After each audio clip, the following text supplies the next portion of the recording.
rough sketches of our Trump biopic. DVD title. Yeah, I haven't come up. I figured it would be like a Woody Allen movie where it's like the title's the last thing that he comes up with. Okay.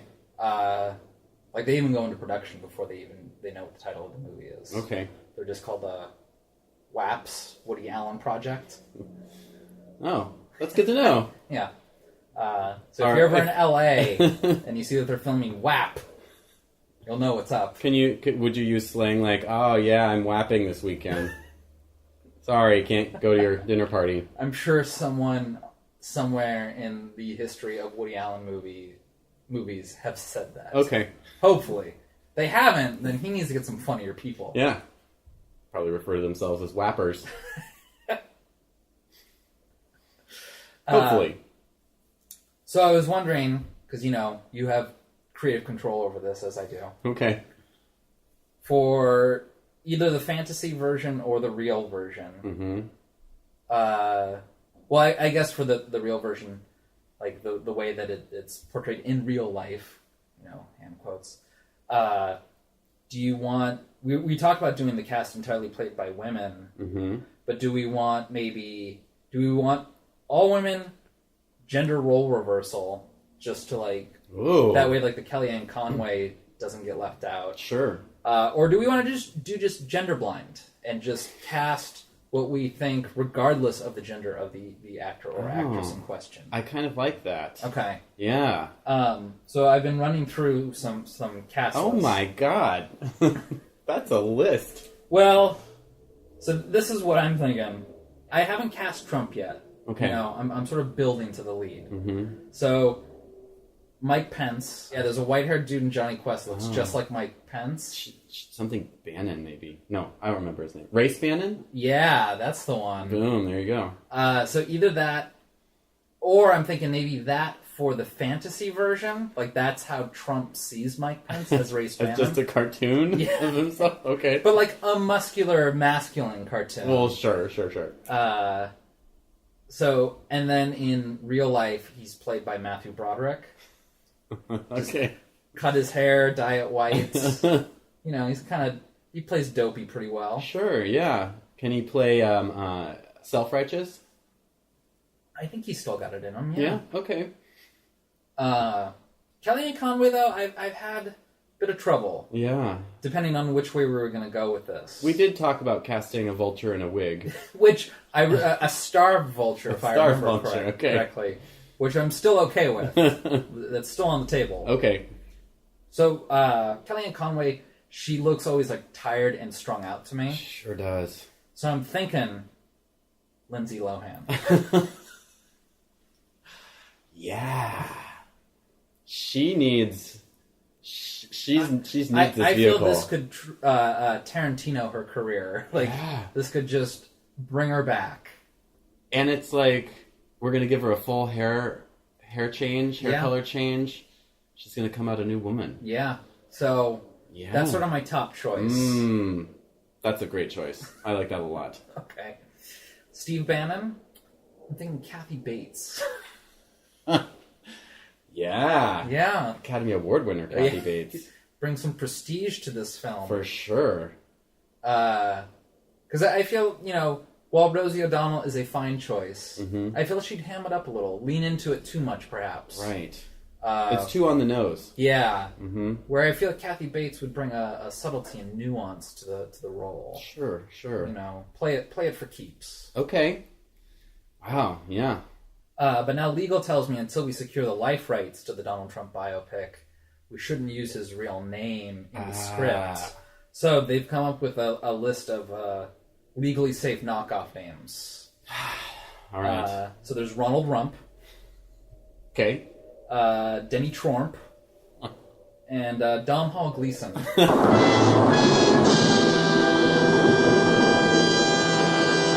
I see what you did there. Well, I mean, Ronald Rump is certainly a forerunner for me. It's close enough that I think people will know who we're talking about. Okay. But if legal says it's okay, I mean, yeah. I'm all about it. Okay. Yeah. All right. Well, then I will continue my creative progress. I wanted to bring up a subject that is kind of important to me. That today is, well, the day this podcast comes out is National Extraterrestrial Abduction Day. Sorry, I stole your thunder. That's okay. No. It's important that we talk about this. I was also going to bring this up. I'm glad it's important to you, too. Longtime listeners will know that, Dan Aykroyd is my hero. And Dan Aykroyd fans will know that he was abducted by aliens, which is why his vodka is Crystal Skull vodka, in sort of tribute to his time in outer space. I didn't know that. Yeah, it's like Kingdom of the Crystal Skull, and they get abducted by aliens. Right. Yeah. I guess crystal skulls and aliens have something to do with one another. I didn't know he named the vodka after that. Yeah, he believes that he was abducted by aliens. Wow. So, I believe that he was really high one day. Is there a difference? Maybe. I mean, who's to say that it, wasn't column A and column B? Yeah, that's true. But, I seem to recall a time when you got really high and figured out the ending to Inception. Was I not supposed to talk about that? Yeah. I mean, do you want to know what the ending of Inception really means? Sure.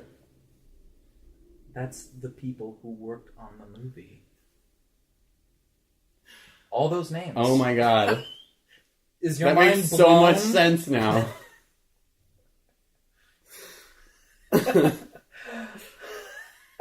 Wow. Have you ever heard the Carpenters song, Calling Occupants of Interplanetary Craft? Boy, no, I don't think so. It's actually the official song of alien abduction. And it's long. It's like a 10-minute song. I'll play it for you. I'll play it later. Okay. But it's a doozy. Really? Yeah, it's a good one. There's a Carpenters song that you would describe as a doozy. Yeah. Okay. It really takes you on a journey. Oh. Starts off with a radio broadcast that gets interrupted by the aliens coming in with a weird vocoder. Was this song written by Roger Waters and David Gilmour? No, it was written by the Carpenters. Oh. Yeah. Right. They were welcoming too. Is this one of the songs that Sonic Youth loves so much by them? Likely. Why didn't they cover that one? Yeah. Yeah, what was the ad in the paper for the Pixies when they were trying to look for a bassist? And they put like an ad in the paper because that's what you had to do back in the day. Right. And it was like bassist wanted, must love the Carpenters and Husker Du. Oh. And Kim Deal was the only one who responded. Oh, she's perfect. Yeah. And I mean that in a broader sense, not just perfect for the part. She's just a perfect person. Is she? I don't know. Just being nice. I'm being nice so Kim will come on the show. I'm working up to inviting her. Yeah, I just want to make sure we got that addressed. Yeah, definitely. And if anybody has an alien abduction story and wants to share it with us, I have an open mind. The truth is out there. Mm. I remember the theme song to the X-Files was on one of the Pure Mood CDs. It was, you're right. It was like DJ Dado or something like that was the artist name. Yeah, that's funny. And it always struck me as really odd because like the show was kind of scary. Yeah. I was like, if you were even passingly familiar with the show, like why would you want that song on your like new age massage? Yeah, Pure Moods was set up to like, this is what I want to listen to when I'm relaxing. Yeah. You don't suddenly want to start thinking about conspiracy theories and yeah. I mean, it's been a long time since I've seen that show, but they dealt with some weird stuff. There was like one episode that was even banned. Yeah. Like there was like an incest It's episode. still a scary episode if you've ever seen it. Yeah, I mean, I saw it a long time ago. Yeah, I watched it pretty recently, and it's just disturbing. It's not scary. It's just like, ugh. Yeah. People loving their mothers. Disgusting. I don't want to see that. That is no place on television. Wait, would 1 million moms be upset about that? It's a real conundrum. I mean, if 1 million moms doesn't love you or hate you, you're a nobody. So.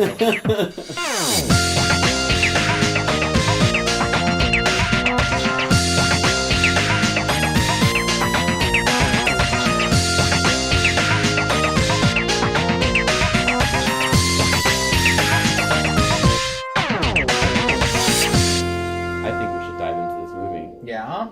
You ready? I'm ready. This week, we watched William Friedkin's 1977 cult classic, Sorcerer, which is a great movie with a terrible title.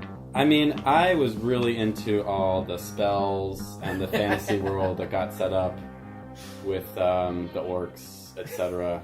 Crystal that they had to capture from the evil Mlarkendar. It was good. No, I was not expecting the movie that I got. Oh, really? Oh, yeah, I was thinking about that. I don't think anybody did when saw this movie.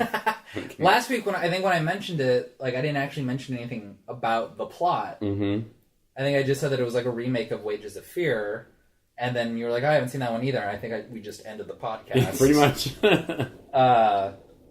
Because, yeah, when you texted me earlier today, I was like, oh, yeah, I didn't really tell him any of that stuff. Yeah, that's Proof great. That you had seen it at least 3:30 p.m. today.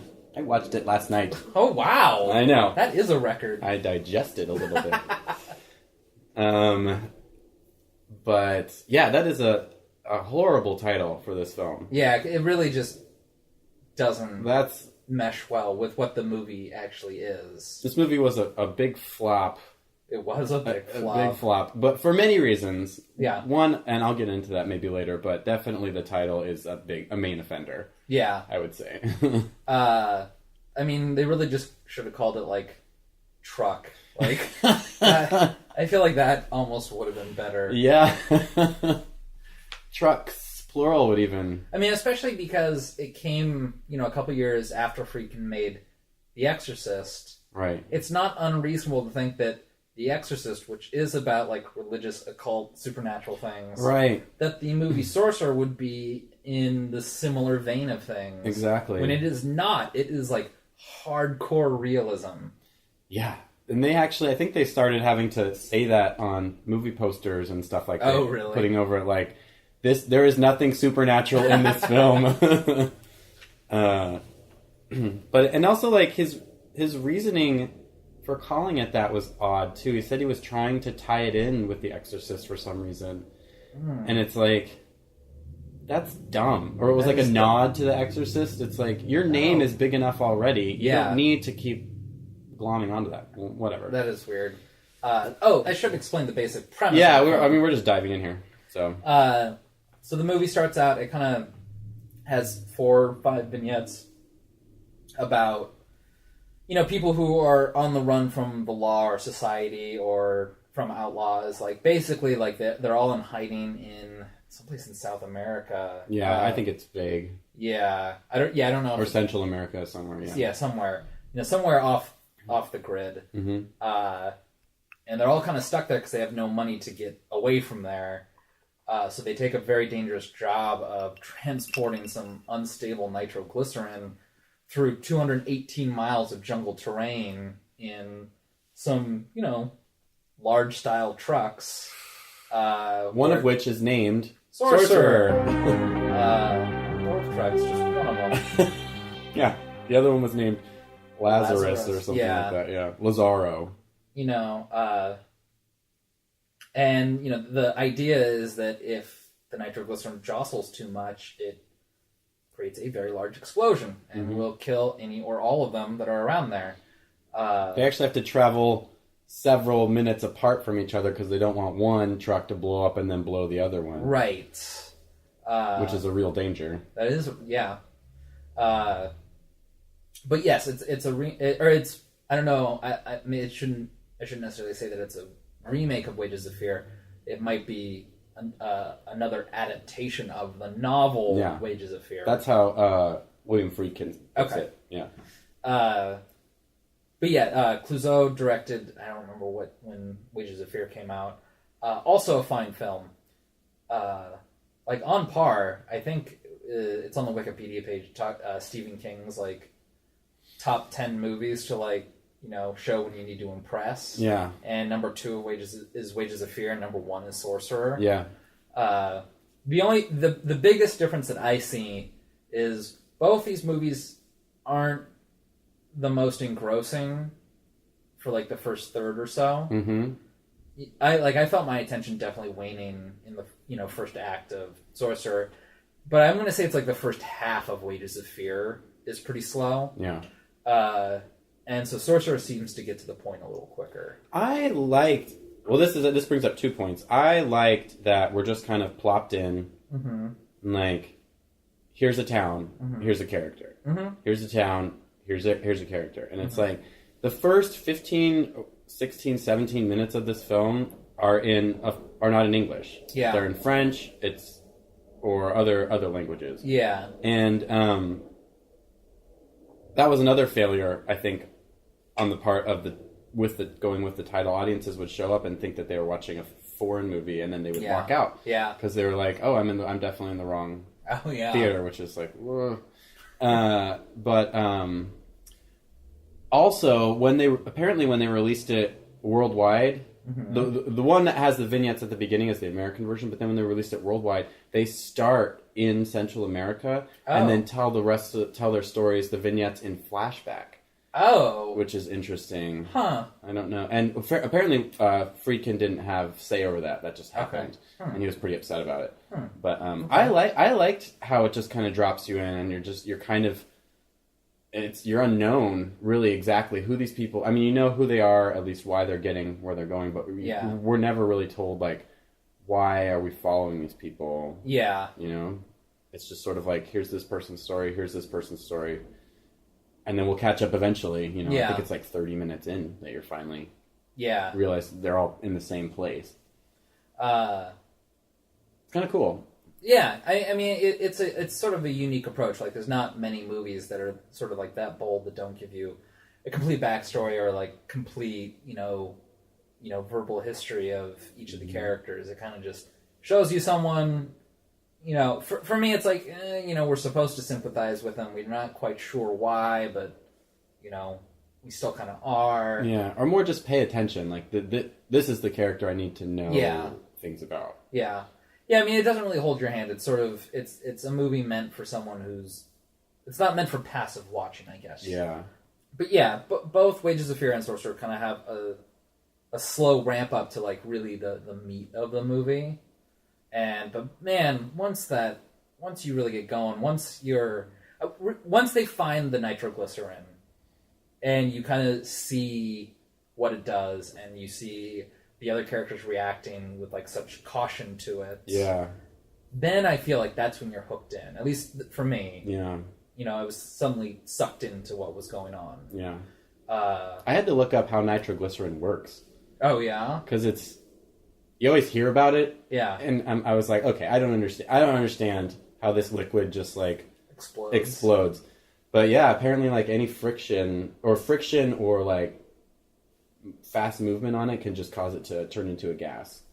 Oh, okay. Which is why that you have that rapid explosion of it. And so... Okay. And then, like, the tiniest bit, like, I saw one where they just put a dropper of it on the thing and hit it with a hammer, and it was, like, a gunshot going off. Oh, okay. So, like, they had a whole box. Crate, full of it. So weird shit. And I like the mechanics of it. Like they go, there's this shack where there's dynamite, and they look and they're like, when was the last time these crates were turned over? All the nitroglycerin had seeped out of the dynamite and just into the bottom of the crate in these like plastic bags. I'm like, oh, that seems like. For me, I'm like, God, dynamite, like, you really got to pay attention to that shit. Yeah. It's scary. Yeah. And yeah, there's just that he dips his finger in it and then just sort of, shakes his hand, and there's these small explosions. It's like, ooh, okay. Yeah. Just real fast, I want to say the Wikipedia page on the plot synopsis. I want to read you this one sentence, because it's like the last hour of the movie, half of the movie is pretty much like their journey in the truck. trucks, basically. So it's a big portion of the movie. Yeah. And the Wikipedia page condenses it to this. I just want to read the first sentence, which is, the four drivers embark on a perilous journey over 200 miles, facing many hazards and internal conflicts. Yeah. Yeah, I guess that's what happens, but... Yeah. I mean, really just, like, the first sort of bridge, like, where they have to, like, corner over the mountain, and it's, like, on the log bridge, and when that tire gets stuck, like, so I'm just, like, clenching up. I'm like, oh my god. Once they start driving, the tension doesn't let up in this movie at all. At all. I think it's like 5 minutes between like them starting to drive and like they hit this first bridge. Mm-hmm. And the first one across the bridge, like, oh man, just the logs start pummeling. Yeah, I was almost more scared after they get through the broken log, and then they're like, he's making the turn, and the logs start falling off as they're turning. I was like, no, this isn't going to end well. Well, because isn't there... That's the bridge where, like, they see a truck in the gully there. Oh, I missed that. I didn't see that. Okay, yeah, it's the guy who's, like, going to guide them, like, looks down and sees that a truck has already crashed down there. Ugh. So they have to make it across. And, and the shots from, like, inside the back of the truck where if they hit, like, a dip too hard... So I guess I should explain for our listenership here. Nitroglycerin, there's 6 crates, 3 crates per truck, and each truck is filled with, like, sand or dirt, and the crates are sort of cushioned with this sand or dirt. Like, both, like, maybe not inside the crate, but, like, on the outside. Yeah. Sitting in, a bed of sand to, like, help cushion any turbulence. Sliding or anything. And I think it was, on that first bridge where, like, it shows a shot from the inside, and all 3 of the crates just shift one direction. A little bit, yeah. And, like, just, like, they move, like, an inch, and you're like, ah! This movie's definitely a masterclass in tension. Yeah. Because it basically, right after that, or very soon after that, we get the famous bridge scene. Yeah. It's like the picture on the poster, and everything I read about it, that's the thing they reference. With good reason. Yeah. It's nuts. Yeah. There's even little things, like when they're driving through the woods and like the, jungle plants like hitting the windshield, I'm like, oh god. Yeah. Oh god. And they're coming down at like a the way that 45-degree angle, what is that? The way that it's filmed looks like they're just like sliding, like a controlled slide down a mountain. Pretty much, yeah. In the rain. They have no visibility through the trees. God. And then they have to cross this rickety old bridge. And I would just bail. in the middle of the jungle? Well, that bridge did not look like it could hold. You're going to go back to the town that you're trying to escape? No, I don't know what I would do, but it's just... Yeah. That looked hard. Anytime that they tried to, like, machete through things... I'm sorry, machete. I'm always like, I'm already tired. The idea of, like, trying to trek through the jungle, hacking your way through, I'm like, I am exhausted watching you, sir. I don't know why you thought that was an option to do anything or go anywhere. I think that sometimes, like, if I see a wilderness or mountains or, like, a huge river or something, I think if I was a pioneer, I'd be like, no, fuck it. I'm living here. We're done. I'm tired of this shit. You would have never made it through the Oregon Trail? No, I probably wouldn't have left Pennsylvania. Right here, those I can't get over those Smoky Mountains or whatever is. What's in Pennsylvania? Poconos? I've never been there. Oh. Apologies to our many Pennsylvania listeners. I don't know what mountains run through Pennsylvania. So, that scene is insane, though. I don't even know how they filmed it, really. Without actually, like, putting a real truck on a rickety bridge. Yeah, apparently the bridge was fake, and there's, like, hydraulics that move the car around a lot. Oh, totally. Yeah, I don't know how they did it. And apparently there were several times where the truck, like, over-ended into the river. Oh, really? Yeah. Oh, God. And they had a lot of trouble with, they built the bridge, but it was an unusually dry, rainy season wherever they were. And so the river dried up, and they're like, well, we can't do this. So they had to move to somewhere in Mexico and move all the thing, break it down, rebuild it. And apparently the whole 12-minute sequence of the bridge scene cost $3 million to make. Oh, God. And I'm not sure the movie made that back. Yeah. Do you have a gross report handy? Yeah. Let's see. This movie cost around $22 million to make. And it grossed $5.9 million. Oh, man. That's theatrical and rentals, and then $9 million worldwide. Oh, that's rough going. That's not even 50%. That's real rough going. Yeah.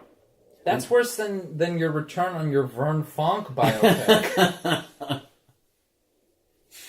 That's why I was like, hey, $40 million is not bad to get back on a Vern Fonk biopic. But would they give me another shot at it? No! Ugh. Lionsgate.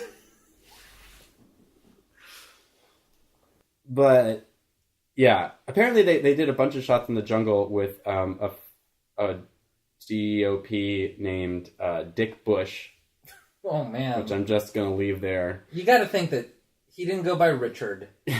He went by Dick. Yeah. He chose that name. Dick Bush. Dick Bush. And apparently it was too dark. They like did all the shots, flew back, developed the film, and William Friedkin's like, this is too dark. We have to reshoot. And they reshot all the jungle scenes. That was back when directors called the shots on shit like that, diva! Man. Yeah. I mean, he got a new DOP and it looks great, don't get me wrong, but it's just like... Especially those scenes in the jungle, like when they had to blow up the tree. Yeah. Like, all that stuff looked great. Yeah. So, if reshooting everything meant that jungle scene looked better, then money well spent. Sure. I say that, not having fronted the money. Yeah, there's probably a producer who's throwing his hat on his knee or something. Whatever producers did in the 70s. Yeah, I recommend checking out the Wikipedia page on this. It is long. Yeah. Well, because if I remember correctly, you weren't familiar with this last week. Yeah, I had no idea. So when I went to the Wikipedia page to brush up on things, I'm like, this is huge. I'm like, I know Ryan's going to go to the Wikipedia page. And he's going to be shocked that a movie that he's only known about for 6 days has this much written about it. It's a big deal because it kind of, a lot of people write about it as the symbol of the end of what was called New Hollywood. Yeah. And then because it was released a month after Star Wars. Yeah. Or weeks after Star Wars. But Star Wars was sucking up all the press and all the disposable income. Which is everyone's heralding it as the beginning of the age of the blockbuster. Yeah. So it's like a symbol, basically, in a lot of ways. Yeah. Which, one of the other movies that symbolizes the end of, that era is Heaven's Gate, which I don't know if you've ever seen that one. I haven't. I've heard about it a lot. Yeah, it's 3 hours long from the director Deer Hunter, and it's sort of the same situation where it's the director, writer had control, or at least some control over the budget, and was able to, make it as long and as big as he wanted. And it... was it United Artists, I think, was the studio for Heaven's Gate, and it broke United Artists, they went under because of that movie alone. Wow. Yeah, it was a big deal at the time. And, if you watch the movie, it's fine, but Steven Soderbergh re-edited it, a couple years ago. Oh, yeah? And went from, being over 3 hours to, 100 minutes or so. And even fans of the original have trouble placing what was cut out. Yeah. That's the definition of bloated. Yeah. Right there. But this movie, on the other hand, really feels lean and mean. It doesn't... even though I'm not a super big fan of, the first third or whatever it is, it still feels necessary. I needed it, as a first-time viewer. I could see on repeated viewings how it could kind of wear on you, but I just it is there, it is important. It's just going to rewatch it. I'm going for when the trucks actually start driving, right? But yeah, I never feel that a scene was wasted or was, you know, unnecessary or anything like that. Everything seems like it's there for a purpose. Yeah. And yeah, but once the wheels get moving, it really just ratchets up and like the tension cranks up. I guess it would be important to talk about some of the underlying themes, you know, the exploitation of desperate people, I guess, is one of the primary themes of, you know, the movie. Sure, yeah. Because it's not even just the four drivers that are desperate. I mean, they all are, but even the people employing them are desperate. Like, right. You know, it seems like at first when I was watching it, rewatching it this time, I was like, well, this is an oil company. Like, it's got to have, like, it seems like it's a big American oil company. Like, why aren't they flying down, like, people to, like, get this, you know, situation resolved? But I was like, oh, no, it kind of seems like he might be an American, but it seems like he's been contracted out. Like, if he doesn't get this many barrels of oil... Oh, I guess I should specify that, too, that... We didn't say why they're doing this. Yeah. They're trying to get the nitroglycerin to this place because there's a oil rig fire and or a refinery or both, and they can't get any oil out because it's just spouting out fire. You know, if you've seen There Will Be Blood, you'll know basically what we're. Oh yeah, I didn't think about that. And yeah, so they're trying to get the nitroglycerin to blow up, you know, the hole in the ground, because that'll put out the fire. And yeah, and at first I was like, well, why isn't the American oil company just flying down something to blow us up? Like, why are they doing this like really hard tactic of getting it? But at one point the guy said, like, if they don't get like so many gallons or so many barrels, that the oil company's going to walk away from the contract. And I was like, okay, this is just some American dude who owns this oil field and he's being contracted for a job. Right. And it's not even the guy who makes them do it. It's like his manager calls down to him to be like, you need to make this work. Yeah. So I was like, okay, well, this guy's desperate and he's hiring desperate people to do an insanely dangerous job. Yep. But they're, you know, all desperate for one reason or another, so they end up doing it. I mean, they're not short of people who want to do it. There's plenty of people who want right, because it pays amazing. Yeah, the pay was, you know, several times what they were making. One guy sells like his gold watch, and the pay for this job was 8 times. Yeah. Well, actually, even more, because before they do the job, they're like, you know, you don't need 6 crates, so it seems like you're anticipating one of these trucks not making it there. So we want double. They so negotiate really they're their making, way up. yeah, they're making 16 times what the guy sold his watch for. So, you know, I don't know how much it translates into modern American dollars, but it seems like they're making some scratch doing this job. Yeah. And yeah, they don't all make it though. Spoiler alert. No, they sure don't. My last note, and I didn't take very many notes on this, was, oh, Sorcerer doesn't make it. Which was sad. But it's the scene where Roy Scheider, right as he makes it to the other side of the bridge, and he's convinced that the other people won't make it across the bridge because there's a gap, you know. Right. The only thing he's talking about is how much money they're going to get from double shares. Mm-hmm. I was like, he's not thankful that he's alive.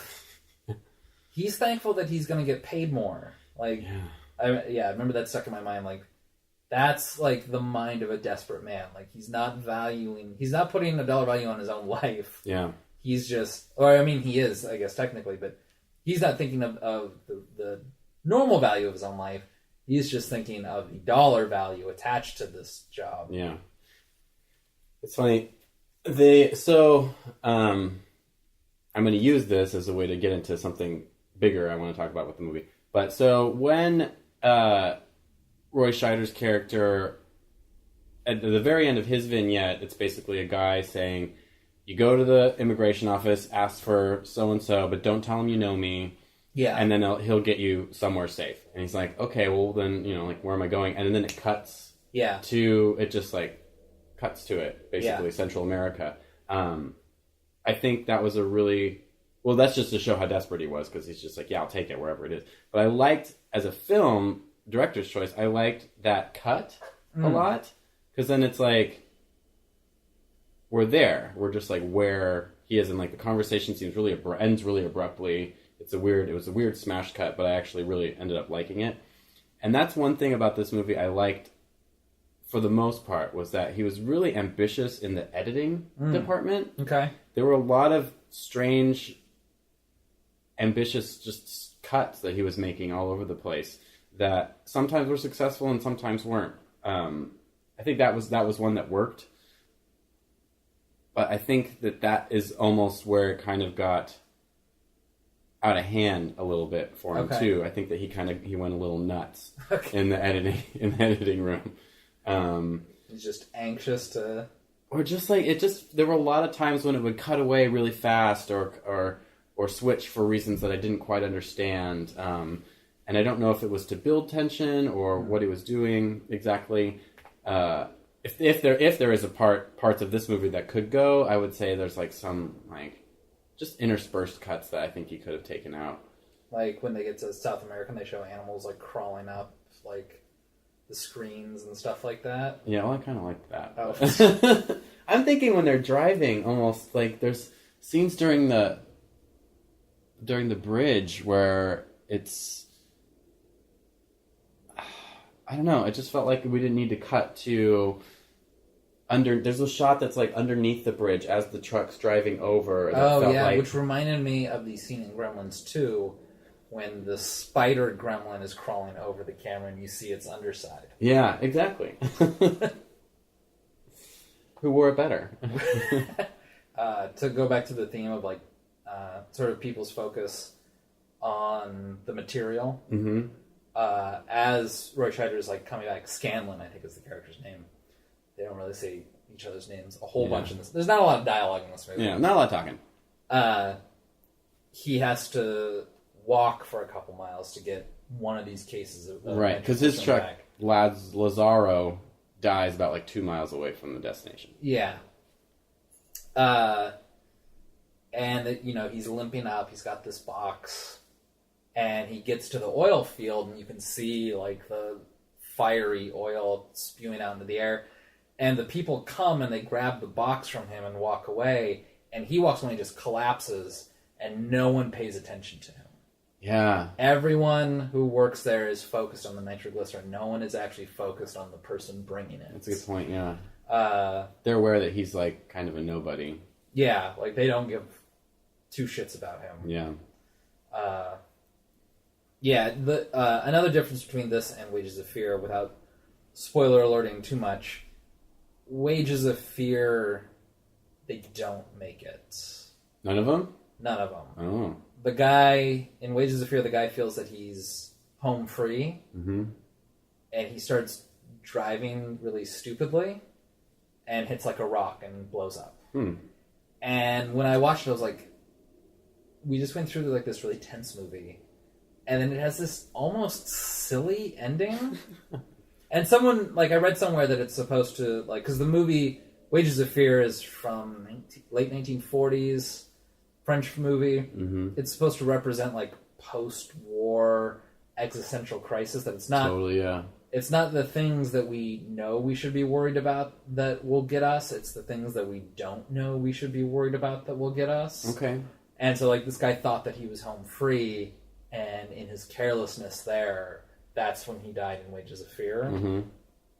And this doesn't have that. Like, he makes it, he gets his money, but at the end, like, the gangsters that he's running away from have caught up with him, so this has more of, like, a you can't outrun your destiny sort of feel. Yeah. Although the French guy basically dies from being careless driving, so maybe Friedkin's making a comment. Well, didn't his tire blow out? Yeah, but I thought it was because he hit a rock. Oh, maybe it did. I might not have caught that. I thought it was just chance. Random chance. Maybe, yeah. Which is also equally as, the things you don't know is what's going to... Right.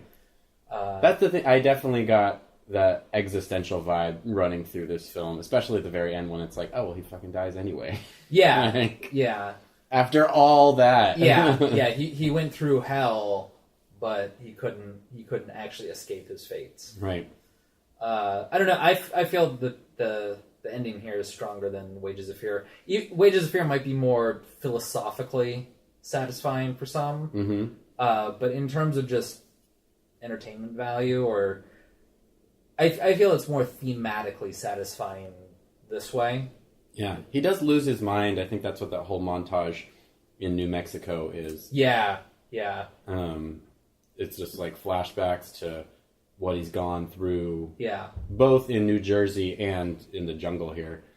So I think he's actually like kind of lost it a little bit. Yeah. And they really blew up a tree in this movie. Yeah. Like, they tried blowing it up and it didn't take, so they had to get, like... I saw that. A real, like, not ammunition, but real pyrotechnic? They said it was an arsonist. Oh, okay. Last time I saw this was on sort of a crummy DVD transfer. Mm-hmm. So watching it, like, on Blu-ray, like, with high def now, that tree exploding, because, like, you really get, like, the glimpse of, like, the big chunks coming out of it. I'm like, oh, wow, like, I'm really seeing the details this time around. Like, they really blew the hell out of a tree. I went camping on the Oregon coast years and years ago, and the day I arrived, a giant tree had fallen the night before. Oh. And so there were workers, like, cutting a hole, because it fell across a path. It was huge. And so we went over, and the path now walked through the middle of this tree, and so you could see the middle of it, and the smell of, like, a freshly dead tree like that is so earthy and delicious. I'll bet it smelled great when that tree blew up, is my point. So there's a little bit of comparison to Fitzcarraldo in this, too, that I kept seeing this and Apocalypse Now, just because it takes place in the jungle and was a difficult film, difficult to film, blah, blah, blah. But, like, there was something in here about how Friedkin felt a little bit like Werner Herzog during Fitzcarraldo, just like... Sure. Kind of a madman a little bit in the shoot, which I think is funny to think about. I mean, I can sort of see that. Like, I think that the jungle is just a difficult terrain to shoot in normally. Yeah. So when you have different pressures, such as, like, weather or terrain, like, to add into it, like, yeah, it might be a little maddening. Yeah. Was there anything else you wanted to... I guess I wanted to get into a little bit about why this movie didn't make it. And the first one is, like, Star Wars. Yeah. Basically, people were like, fuck this intellectual shit. I want to watch space booms. And that's not to say, Star Wars isn't a fine film. It's fun. Right. Don't get me wrong. And we've already talked about bad title. Bad title, and then the other one is just, like, having foreign language for the first 15 minutes of the movie instead of English. Yeah, I sometimes forget about that. Like, a lot of people applaud, Inglourious Basterds for having these long stretches that aren't in English, and I'm like, really? We don't applaud a movie for that, but then sometimes I'm like, maybe we should. Yeah. Like, if they can do it and pull it off and still, like, maintain, like, some level of financial success. Because apparently that's a turnoff for some people. Yeah, it's odd to me.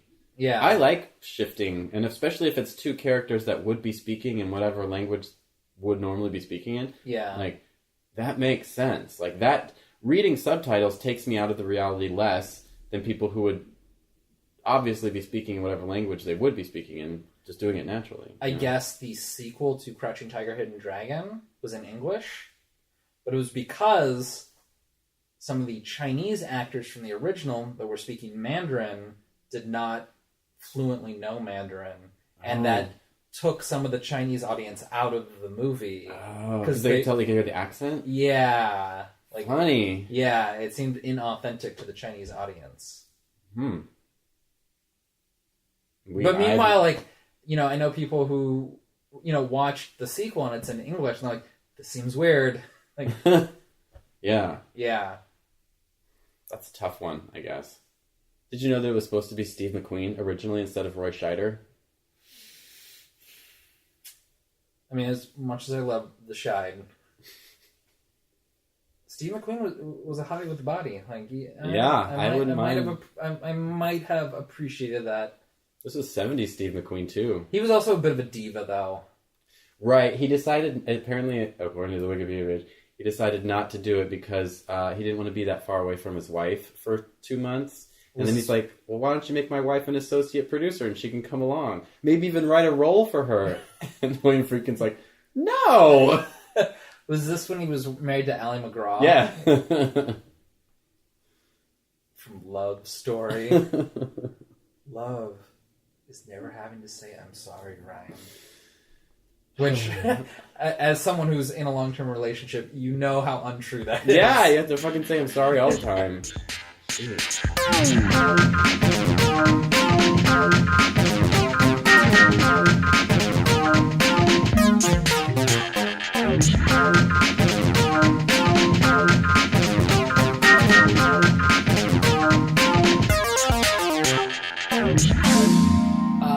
didn't ask you. Yeah. Did you watch anything outside the challenge this week that you were okay with? Nope. No, I guess I didn't. I have Fallen Angels sitting, like, waiting to watch again. And I've just been... Oh, okay. I'm actually probably going to watch it as soon as we're done here. Oh. What prompted you to want to watch that one? I think because I was looking... When I found that list of movies that we did the original time around, I don't remember it very well. Oh, okay. And I read my notes on it, and I was like... I don't remember much from that movie, so I actually just want to check it out again. I remember liking it, but that's not enough. I want to actually see it again. Okay. So. And then I have a really good one coming up right after that. Oh, Prisoners, which I haven't seen yet. Oh, yeah. The Villeneuve. Yeah, and then right after that, I've got the other one that he did right after that. Shit. Enemy? Yeah. But both of which I haven't seen, so I'm real excited. I'm going to have a little Villeneuve. Both have Jakey G in them. Oh, yeah? Yeah. Oh, yeah, that's right. I know he's an enemy. I didn't know he was in Prisoners. Yeah. He's the goody-goody. You know, he really stopped doing it for me once he turned into a man. You like them boys? I liked Boy Gyllenhaal. So, or is it Gyllenhaal? Gyllenhaal, I think. No. I think. I like Boy G. Jilly. Boy Jilly, I don't think it's going to stick. So you like him... Bubble Boy G. That's right. Oh my god. Is that next week? I don't know. Is your cutoff date like Donnie Darko? Yeah, pretty much. Oh. I mean, I think he's so cute in that movie, and then like I guess Brokeback Mountain. A lot of people say Jarhead was like peak hotness for that's him. Right. We've talked about this. Now I think about it. Okay, yeah, I've definitely had more than one person say that was where his hotness peaked. Sometime after that, I just see him as an actor, but I'm not. Sometime after that, I see him as someone who dated Taylor Swift. That's definitely a turnoff. It's like a dark mark now. I know, poor Tom Hiddleston. I know. When's he going to do a nude scene again? Him and Ewan McGregor can have a nude off. Ah! What's the name of that movie? I'm on board. Well, oh my god, we've been going on. Well, I want to watch Cowards Bend the Knee. Oh, okay. The Guy Madden film. Have you seen Brand Upon the Brain? I own Brand Upon the Brain. Okay, great. Well, then let's do Cowards Bend the Knee, because I saw Brand Upon the Brain recently. Okay. And I'd like to revisit that one, which I haven't seen in a while. I haven't watched it since you challenged. Like, that dates to our origins. That was one of the first movies you ever had me watch. Yeah. It's one of my faves, or I remember it as being so. I haven't seen it in a long time. I remember you specifically had me watch that one as opposed to Saddest Music in the World, because you said specifically that you wanted to choose one of his more challenging movies. There you go. Boom. This will give me an excuse to watch some other Madden films while I'm at it. Yeah. And I've been wanting to get Guy Madden on this podcast pretty much since the beginning. I was going to say, this is episode 17 that we're recording right now. Yeah. So yeah, it's about time. It's time. Next week. Cowards Bend the Knee. Bam! I'm excited. Plug our junk. Yeah, our junk needs some plugging. Let's do this. We also did not introduce ourselves. God damn it! This is Ryan Whedon. I'm Matt Fisher. Welcome La, to la, Extraterrestrial. la, la, la. So you guys were there for 3 weeks, 10 years ago. I was also thinking our new catchphrase should be, we used to be thirsty for each other, now we're just thirsty for film. Hey. No idea is a bad idea at this time. Considering we haven't said anything yet as a catchphrase. Anyway, we have a Twitter. It's at X-Rated Movies. And then we have a Facebook, which is Rated X Movies, due to Facebook being donkuses about stuff like that. We also have a Gmail, which is x.rated.movies@gmail.com. And anytime you send us a letter, we'll send you one back with a cute kitty. Please rate, review, and subscribe on iTunes, especially like the rate review. That's a good way to like let others know about the podcast as well. Mm-hmm. So we appreciate any and all reviews. We love them. We can't get enough of them. Just insatiable. And I guess we'll see you next week. We'll see you next week. Thanks for Cowards listening. Bend the Knee. Mm-hmm.